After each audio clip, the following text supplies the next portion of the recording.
ಮಂಗಳೂರಿನ ಕಂಕನಾಡಿ ಪೊಲೀಸ್ ಠಾಣಾ ವ್ಯಾಪ್ತಿಯ ವೆಲೆನ್ಸಿಯಾದ ಬಳಿ ನಡೆದ ಕುಕ್ಕರ್ ಬಾಂಬ್ ಸ್ಫೋಟದ ಪ್ರಮುಖ ಆರೋಪಿ ಶಿವಮೊಗ್ಗ ತೀರ್ಥಹಳ್ಳಿ ಮೂಲದ ಮೊಹಮ್ಮದ್ ಶಾರಿಕ್ನ ತಪ್ಪೊಪ್ಪಿಗೆ ಅರ್ಜಿ ರಾಷ್ಟ್ರೀಯ ತನಿಖಾ ದಳದ ವಿಶೇಷ ನ್ಯಾಯಾಲಯ ಮಾನ್ಯ ಮಾಡಿದ್ದು ಏಪ್ರಿಲ್ 10ಕ್ಕೆ ಆರೋಪಿಯ ಶಿಕ್ಷೆ ಪ್ರಮಾಣವನ್ನ ಪ್ರಕಟಿಸಲಿದೆ.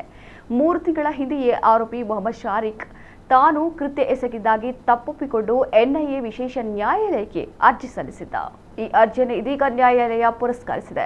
ಈ ಕುಕ್ಕರ್ ಬಾಂಬ್ ಸ್ಫೋಟ ಪ್ರಕರಣ ಸಂಬಂಧ ಅಧಿಕಾರಿಗಳು ತನಿಖೆ ನಡೆಸಿ 2024ರಲ್ಲಿ ಆರೋಪಿಗಳಾದ ಶಾರಿಕ್ ಮತ್ತು ಸೈಯದ್ ಯಾಸಿನ್ ವಿರುದ್ಧ ದೋಷಾರೋಪ ಪಟ್ಟಿ ಸಲ್ಲಿಸಿದ್ದರು.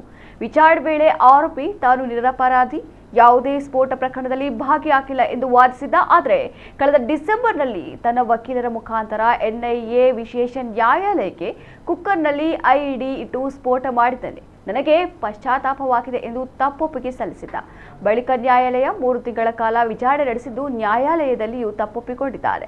ಈ ಹಿನ್ನೆಲೆಯಲ್ಲಿ ನ್ಯಾಯಾಲಯ ತಪ್ಪೊಪ್ಪಿಗೆ ಅರ್ಜಿಯನ್ನ ಮಾನ್ಯ ಮಾಡಿದೆ ಎಂದು ಮೂಲಗಳು ತಿಳಿಸಿವೆ. ಮಂಗಳೂರಿನ ಕಂಕನಾಡಿ ಪೊಲೀಸ್ ಠಾಣೆ ವ್ಯಾಪ್ತಿಯಲ್ಲಿ 2022ರ ನವೆಂಬರ್ 19ರಂದು ಸಂಜೆ 4:40ರ ಸುಮಾರಿಗೆ ಶಾರಿಕ್ ಆಟೋದಲ್ಲಿ ತೆರಳುವಾಗ ಕುಕ್ಕರ್ ಸ್ಫೋಟಗೊಂಡಿತ್ತು. ಪರಿಣಾಮ ಆಟೋ ಚಾಲಕ ಪುರುಷೋತ್ತಮ ಪೂಜಾರಿ ಗಂಭೀರವಾಗಿ ಗಾಯಗೊಂಡು ಆಸ್ಪತ್ರೆಗೆ ದಾಖಲಾಗಿದ್ದರು. ಕದ್ರಿ ಮತ್ತು ಧರ್ಮಸ್ಥಳ ಮಂಜುನಾಥ ಸ್ವಾಮಿ ದೇವಾಲಯ ಸೇರಿ ದಕ್ಷಿಣ ಭಾರತದ ಪ್ರಮುಖ ದೇವಾಲಯಗಳಲ್ಲಿ ಬಾಂಬ್ ಇಡಲು ಈತ ಯೋಜನೆ ರೂಪಿಸಿದ್ದ. 2020ರಲ್ಲಿ ಮಂಗಳೂರಿನ ಗೋಡೆ ಬರಹ ಪ್ರಕರಣದ ಪ್ರಮುಖ ಆರೋಪಿಯೂ ಆಗಿದ್ದ ಈತ ಜೈಲು ಶಿಕ್ಷೆ ಅನುಭವಿಸಿದ ಬಳಿಕ 12 ಮಂದಿ ತಂಡ ಕಟ್ಟಿಕೊಂಡು 2022ರಲ್ಲಿ ತುಂಗಾ ನದಿ ತೀರದಲ್ಲಿ ಐಇಡಿ ಪ್ರಾಯೋಗಿಕ ಸ್ಫೋಟ ಮಾಡಿದ್ದ. ಅಲ್ಲೂ ಎಸ್ಕೇಪ್ ಆಗಿದ್ದ ಈತ ಕುಕ್ಕರ್ ಬಾಂಬ್ ಸ್ಫೋಟದಲ್ಲಿ ಸಿಕ್ಕಾಕೊಂಡಿದ್ದ.